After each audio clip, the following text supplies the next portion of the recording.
ท่ามกลางผืนป่าอันกว้างใหญ่ของอุทยานแห่งชาติเยลโลสโตนดินแดนที่เต็มไปด้วยน้ำพุร้อนและบ่อน้ำสีฟ้าใส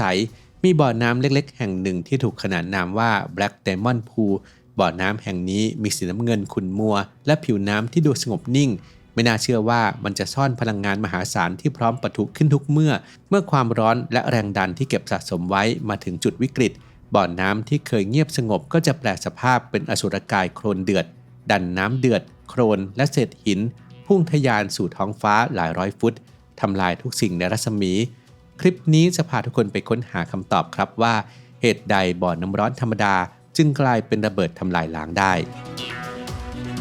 สมองของเรามีน้ำหนักเพียงแค่ประมาณ 2% ของร่างกายแต่กลับใช้พลังงานมากถึง 20% ต่อวันแสดงให้เห็นว่าสมองคืออวัยวะที่ต้องทำงานหนักอยู่ตลอดเวลาการดูแลสมองจึงเป็นสิ่งสำคัญที่ไม่ควรมองข้ามClarity Omega 3 Norway Daily น้ำมันปลาบริสุทธิ์ระดับพรีเมียมที่คิดค้นสูตรและผลิตจากประเทศนอร์เวย์ถือเป็นอีกหนึ่งทางเลือกคุณภาพเพื่อการดูแลสมองของคุณศึกษารายละเอียดและสั่งซื้อได้ที่ clarity.asia/abdul-story หรือคลิกลิงก์ใต้คลิปได้เลยครับ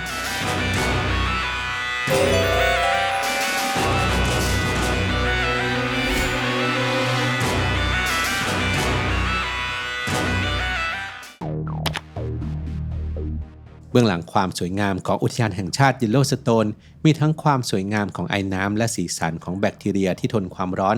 โดยเฉพาะที่บ่อน้ำพุร้อนแกรนด์พริสเมติกสปริงซึ่งเป็นบ่อน้ำพุร้อนขนาดยักษ์ที่มีสีสันคล้ายสีรุ้งสีสันที่สวยงามเหล่านี้เกิดจากแบคทีเรียและพืชเซลล์เดียวเช่นสาหร่ายหรือแอลจีชนิดทนความร้อนที่สามารถอาศัยอยู่ในน้ำที่มีอุณหภูมิตั้งแต่45องศาเซลเซียสขึ้นไปจนถึงกว่า90องศาเซลเซียสได้ถึงแม้จะเต็มไปด้วยสีสันและความสวยงามแต่ก็ถูกขับเคลื่อนด้วยพลังงานมหาศาลจากใต้พิภพภัยคุกคามที่เกิดขึ้นบ่อยครั้งและใกล้ตัวมนุษย์มากที่สุดในพื้นที่นี้คือปรากฏการณ์ที่เรียกว่า Hydrothermal Explosion หรือการระเบิดของระบบน้ำร้อนใต้ดิน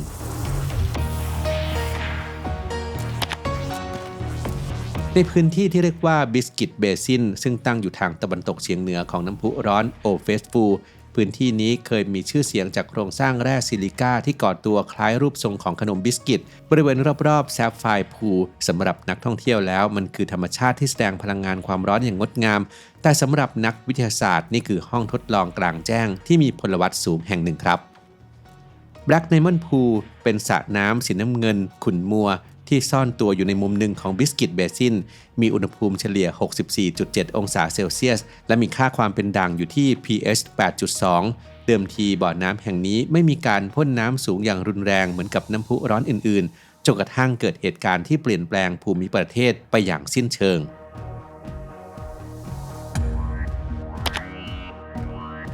การระเบิดครั้งใหญ่วันที่ 23 กรกฎาคม ปี 2024 เวลา 10:19 นาที Black Diamond Pool ได้สร้างปรากฏการณ์ระดับทำลายล้างโดยไม่มีสัญญาณเตือนภัยล่วงหน้าน้ำเดือดโคลนและเศษหินถูกดันขึ้นสู่ผิวน้ำพุ่งสูงทะยานขึ้นไปบนท้องฟ้าหลายร้อยฟุตเหตุการณ์ระเบิดดำเนินไปอย่างรวดเร็วเพียง 55 วินาทีทิ้งร่องรอยความเสียหายเป็นวงกว้างหลายร้อยฟุตทางเดินไม้ของอุทยานถูกทำลายและก้อนหินน้ำหนักหลายร้อยปอนด์ถูกเหวี่ยงไปตกในทิศทางของแม่น้ำไฟรโฮ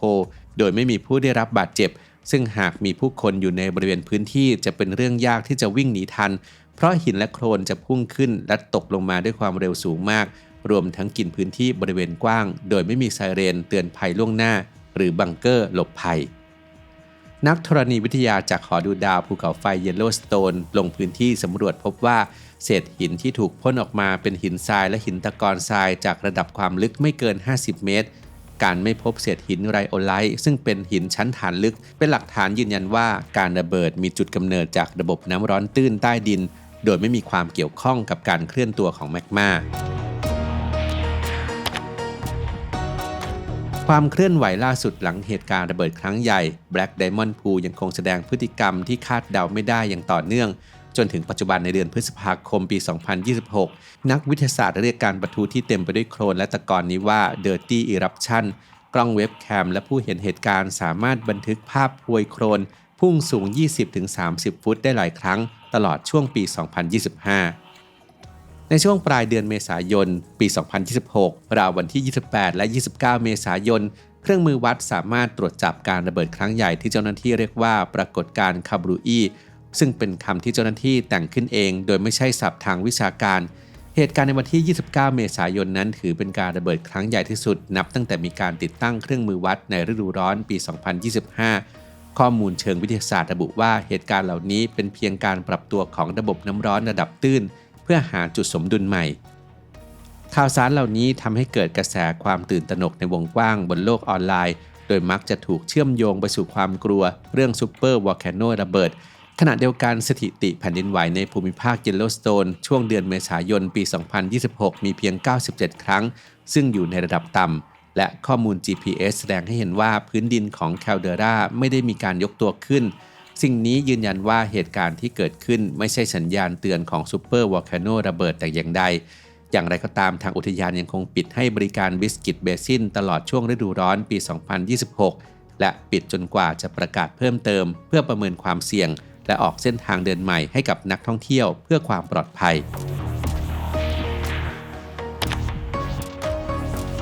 การระเบิดที่ไม่มีแมกมาเข้ามาเกี่ยวข้องนี้อธิบายได้ด้วยหลักการทางเทอร์โมไดนามิกส์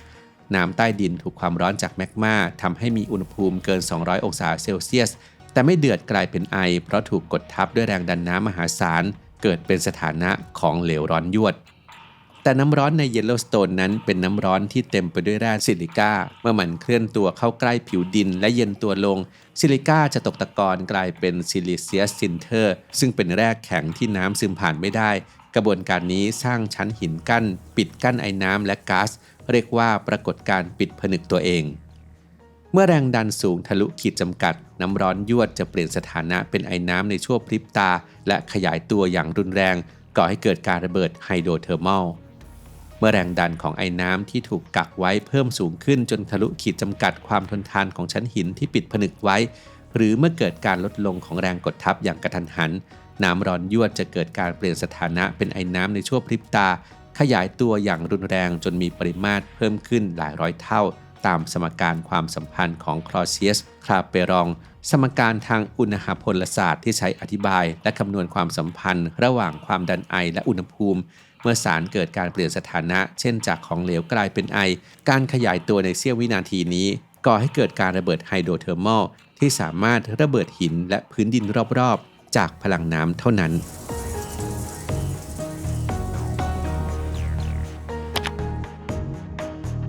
จากบันทึกในประวัติศาสตร์พบว่าบริเวณพื้นที่บิสกิตเบซินนั้นจะมีการระเบิดและมีการเกิดขึ้นใหม่ซ้ำแล้วซ้ำเล่า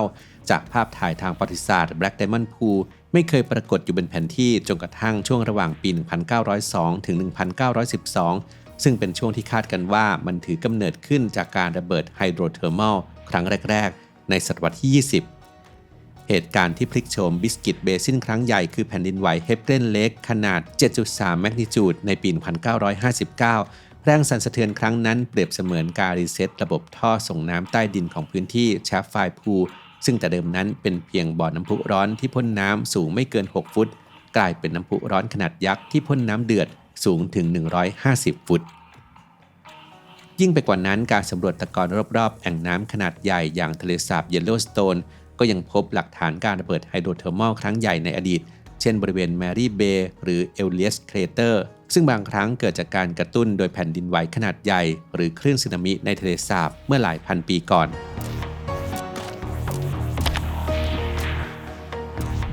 ภัยคุกคามจากไฮโดรเทอร์มัลเอ็กซ์โพชันนั้นเป็นเพียงแค่ความเสี่ยงระดับท้องถิ่นจากสภาพพื้นดินที่เปราะบางไม่ใช่จุดเริ่มต้นของซูเปอร์วอลแคนโนที่จะทำให้มนุษย์สูญพันธุ์ขณะเดียวกันภายหลังการทำลายล้างจุลินทรีย์ที่ชอบความร้อนอย่างไซยาโนแบคทีเรียจะได้เริ่มกลับมาสร้างอาณานิคมใหม่บนร่องรอยของความเสียหาย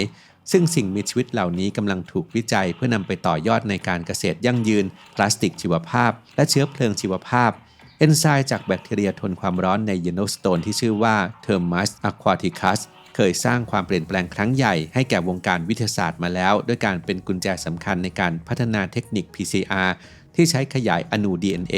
ซึ่งเป็นพื้นฐานสำคัญของการตรวจวินิจฉัยทางการแพทย์และนิติวิทยาศาสตร์ทั่วโลกในปัจจุบันอุทยานแห่งชาติเยลโลสโตนกำลังประเมินและสำรวจพื้นที่อย่างต่อเนื่องทั้งการติดตามสภาพพื้นหลังด้วยข้อมูลแผ่นดินไหว การเปลี่ยนรูปพื้นดินและการปล่อยก๊าซความร้อนรวมไปถึงการใช้เทคโนโลยีดาวเทียมอินฟราเรดความละเอียดสูงมาตรวจจับการเปลี่ยนแปลงอุณหภูมิใต้ผิวดินเพื่อยกระดับระบบเตือนภัยล่วงหน้าในพื้นที่เสี่ยงภัยทางธรณีวิทยาทั่วโลกแต่อย่างไรก็ตามการใช้ดาวเทียมอินฟราเรดไม่เพียงพอต่อการเป็น Early Warning System แบบเรียลไทม์สำหรับการระเบิดระดับตื้นที่เกิดขึ้นฉับพลันเนื่องจากรอบการโคจรผ่านพื้นที่ใช้เวลาหลายวันและการระเบิดแบบไฮโดรเทอร์มัลมักสะสมความร้อนใต้ดินโดยที่อุณหภูมิผิวน้ำอาจไม่ได้เปลี่ยนแปลงอย่างมีนัยสำคัญจนกว่าจะทะลุขีดจำกัดดาวเทียมจึงมีประโยชน์ในแง่ของการประเมินแนวโน้มระยะยาวหรือการทำแผนที่ความร้อนของทั้งอุทยานมากกว่าการแจ้งเตือนระดับนาทีหรือชั่วโมงเรื่องราวของ Black Diamond Pool นั้นย้ำเตือนเราครับว่าใต้ฝ่าเท้าของเราลึกลงไปนั้นยังมีความลับอีกมากมายที่ท้าทายให้เราเรียนรู้ด้วยความเข้าใจต่อกลไกอันยิ่งใหญ่ของธรรมชาติ